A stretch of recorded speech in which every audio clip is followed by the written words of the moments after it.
watch the stories come to life. This is a celebration. Every color shines so bright. Turn on your light. Come on and live the magic. So much to find. Come on and live the magic.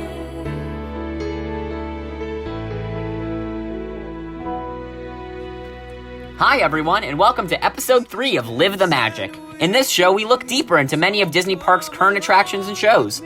Today's episode is centered around World of Color. This spectacular water-based nighttime show at Disney's California Adventure was introduced 10 years ago today on June 11th, 2010. Let's begin. The history of World of Color actually begins across the way back where it all began in Disneyland Park. In 1992, Disneyland introduced a new nighttime spectacular centered around the rivers of America, Fantasmic. I'm not going to go into this show now, as I have plans to do that later in the summer, but what concerns us today is the technology used to create this show. Barnett Ritchie was the visionary behind Fantasmic, and when she was looking into how the show could be done, she discovered a water projection screen created by a French company. Ritchie was immediately hooked, and on May 13th, 1992, Fantasmic premiered with said water projection screens, along with these computer-controllable fountains created by the same company. This was Disney's first experience with this technology, and after the immense popularity of Fantasmic, it was labeled a success.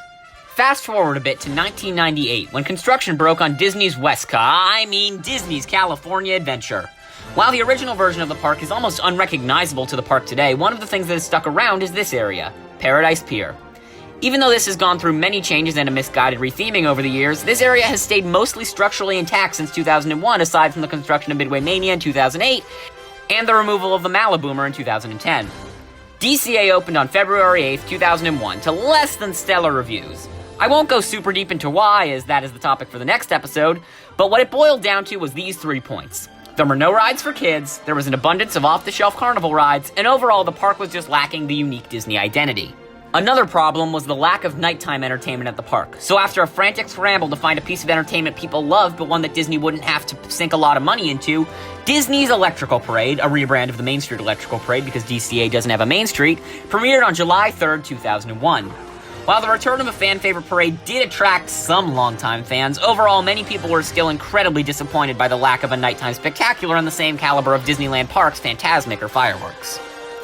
Disney's first attempt at a nighttime spectacular was conceived by Disney nighttime show legend Steve Davidson. Luminaria, a woefully misbegotten low-level holiday fireworks show, premiered on November 9th, 2001. The music for this show was actually written by Don L. Harper, who also composed Epcot's Illuminations. This show was not incredibly popular and had many other problems as well. You see, Paradise Bay is small. Much smaller than World Showcase Lagoon, so putting fireworks there, even low-level ones, was a less than optimally safe idea.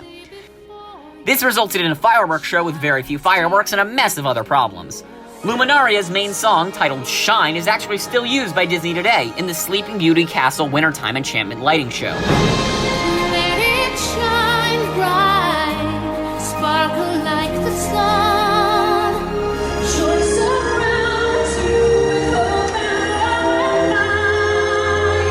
Luminaria only lasted 1 season, closing on January 6, 2002. The show has been almost entirely lost to time, with few even remembering its existence. But following the show's failure, Steve Davidson was determined to create a successful nighttime show for Paradise Bay. In September of 2005, Disney's longtime CEO, Michael Eisner, resigned from the Disney company, and in 2006, Bob Iger officially took up the reins as CEO. Iger was quite vocal about his distaste with Eisner's creations in the latter end of his career at Disney, and Iger was determined to make some wrong things right. That's like the only line I remember from Incredibles 2, by the way. Anyway, Iger sought out to fix the parks that Eisner had made on the cheap by putting in big-budget projects. The first sign of this change in leadership came in 2008, when Toy Story Midway Mania opened on Paradise Pier. This attraction completely turned this park around. It was DCA's first new attraction that really brought people's views of the park out of the gutter. Over the following years, many more fixes to the park occurred, but that's a topic for yet another video. What concerns us today is that in 2007, Steve Davidson pitched another idea for a Paradise Bay nighttime show, titled Walt Disney's Wonderful World of Color. Iger loved the idea, so in late 2008, the lagoon was drained and construction began on this $75 million project. Many ideas changed throughout the process, but what remained the same was that this show was to utilize a more advanced version of Fantasmic's fountains and water screens, along with isopar flames, lasers, and HD projection technology. The construction process was lengthy and resulted in a sea of work walls around Paradise Pier, along with the closure of many attractions and shows. By 2009, many tests were being spotted after park hours, with some even occurring during park operations, shown here. Footage was leaking like crazy anytime they ran a test, so Disney introduced a website dedicated specifically to the upcoming show. This website was used to show promotional material and was even used to introduce the soundtrack. After years of tests and changes, World of Color 1.0 opened on June 11, 2010. This show was incredibly popular. Disney had anticipated some popularity when construction began, and thus the Paradise Bay Amphitheater was built. But this soon proved not to be enough. Disney then introduced the World of Color Fast Pass system, which allowed some semblance of crowd control. World of Color was unique in that it was 100% reprogrammable. Disney barely had to do anything other than press a few buttons if they wanted to change something, as opposed to fireworks shows which require entirely new pyro orders whenever they are switched out. This proved very useful for Disney management, as they could add a segment to the show whenever there was a new movie Disney wanted to promote. While in the first few years many sections were swapped in and out, the first drastic change came in 2013. For the 2013 holiday season, Disney wanted California Adventure in on the fun. DCA had been putting up minor decorations since the park's first Christmas season, but they had not had an accompanying Christmas spectacular since Luminaria. Disney's solution to this idea was the first season of World of Color Winter Dreams. This show simultaneously expressed the beauty and fun of the holiday season, as well as promoting Disney's new winter-themed box office baby, Frozen. While this show was entirely new, it did bear a striking resemblance to Disneyland Paris' new holiday fireworks show, dubbed Disney Dreams of Christmas, which opened the same season. While Winter Dreams was somewhat popular, guests saw right through Disney's attempts to market Frozen, resulting in many people referring to this version as World of Color, the Frozen one. Winter Dreams ran seasonally until 2015, when alongside another new show, Disney decided to create a new holiday-themed World of Color that would remain timeless. But before we go into that, there was another update to the show. In early 2015, after Winter Dreams ended its run for the holidays, World of Color did not return in January of 2015. Disney announced that along with Disneyland's 60th anniversary, they would be creating an entirely new World of Color, dubbed World of Color Celebrate. This show was interesting, to say the least, but that's a topic for the next Diamond Days, so I won't go into it here. What I will talk about here is the additions this show brought to the technology. The reason Disney was not performing World of Color for the first few months of 2015 was they were adding new elements to the show as a whole. This new version of the show premiered on May 22nd, 2015, along with the other Diamond Celebration festivities. There were many updates that came in 2015, but there were 4 very notable additions. 1. New projections were added to California Screamin' and to Mickey's Fun Wheel. 2. LED lights were attached to California Screamin's support structure. 3. Smoke cannons were added to the main show tech lineup. And 4. New lights were added in the amphitheater that could change color to match the scene of the show. World of Color Celebrate had many other problems that I will go deeper into on Diamond Days, but the main problem was that it was no more popular than the regular World of Color show.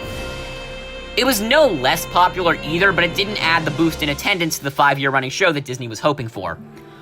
World of Color Celebrate ended its run along with the other Diamond Celebration festivities on September 5th, 2016, and on September 6th, the original World of Color returned, now featuring the technology previously added for Celebrate.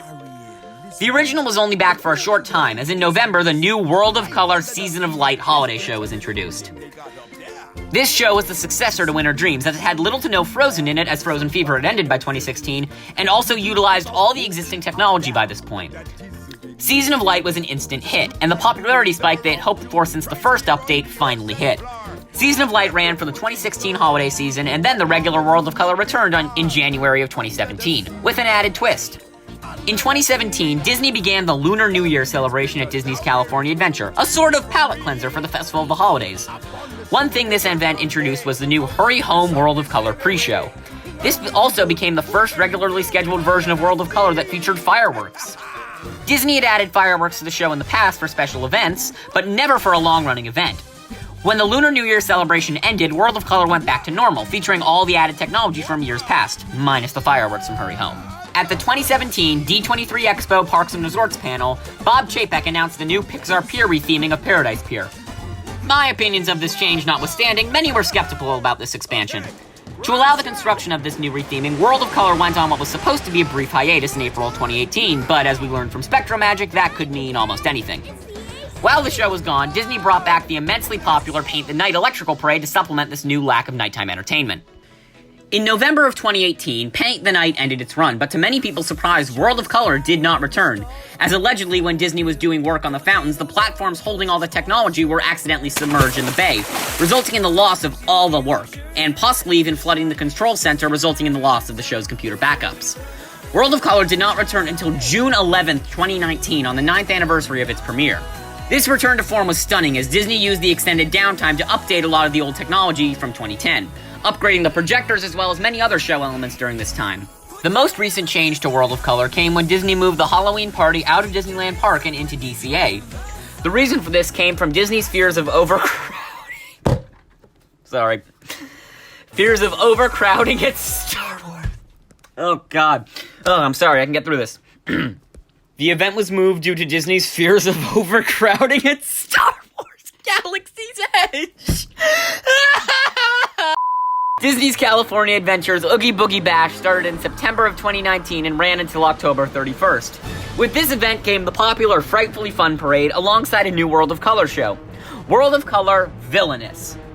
The newest addition to the lineup today premiered at the first Oogie Boogie Bash to mixed reviews. This was the first World of Color show that attempted to tell a story end to end. In this case, the story follows Sally Marie, a little girl deciding which evil villain to dress up as at her Halloween party. Through the use of a magic mirror, many classic Disney villains try to convince Sally to dress up as them. My problems with this show aside, it's actually a fairly original story, and I applaud Disney Creative Entertainment for coming up with such an original idea. After the 2019 Oogie Boogie Bash, World of Color Season of Light returned in November, and then in January, the original returned. And that brings us up to today. It's unknown if World of Color will return whenever DCA reopens, which, by the way, just got announced as July 17th. But it's so popular, I assume it must return at some point. So what does the future hold for this show?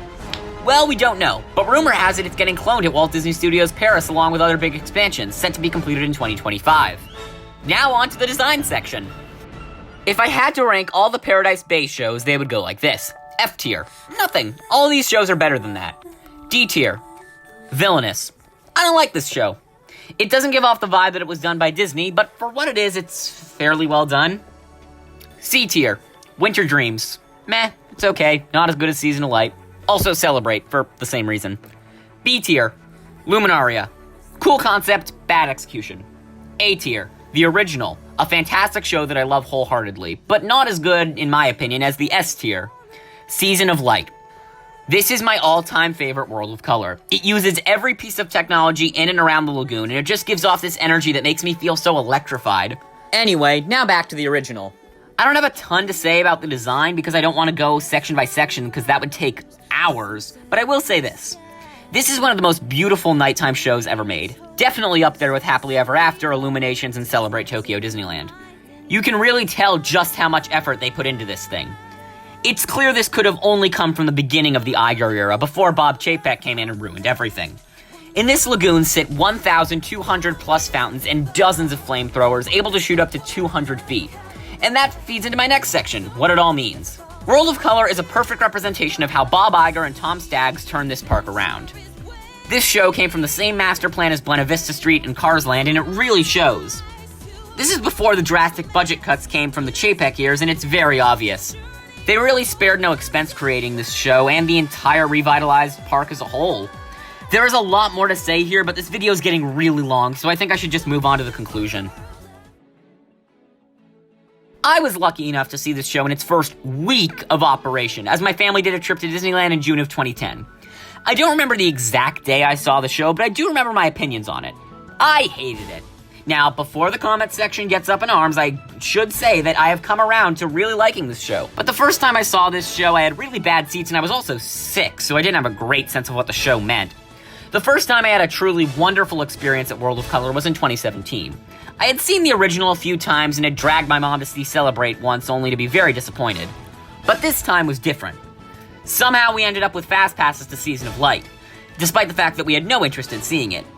But it ended up being the highlight of my trip. I was dealing with stresses of my own at the time, and this was one of the few moments on that trip where I just felt completely at peace. Not a single stress crossed my mind for all 30 minutes of the show. When I got back to school, I couldn't get the show out of my head, and to this day, I still look upon that moment as one of my favorite Disney memories.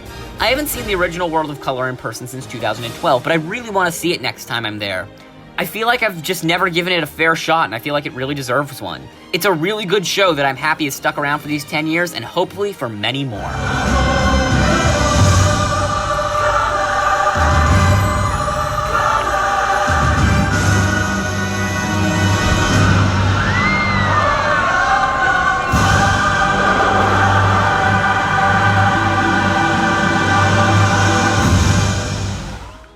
Thank you for watching this episode of Live the Magic. If you enjoyed it, please consider liking this video and maybe even subscribing to my YouTube channel. There are a lot of videos coming out this summer you won't want to miss, so be sure to click the bell icon so you get notified when we upload a new video. Have a great big beautiful day, and remember, tomorrow is just a dream away. Step into the magic. Watch the stories come to life. This is a celebration. Every color shines so bright. Turn on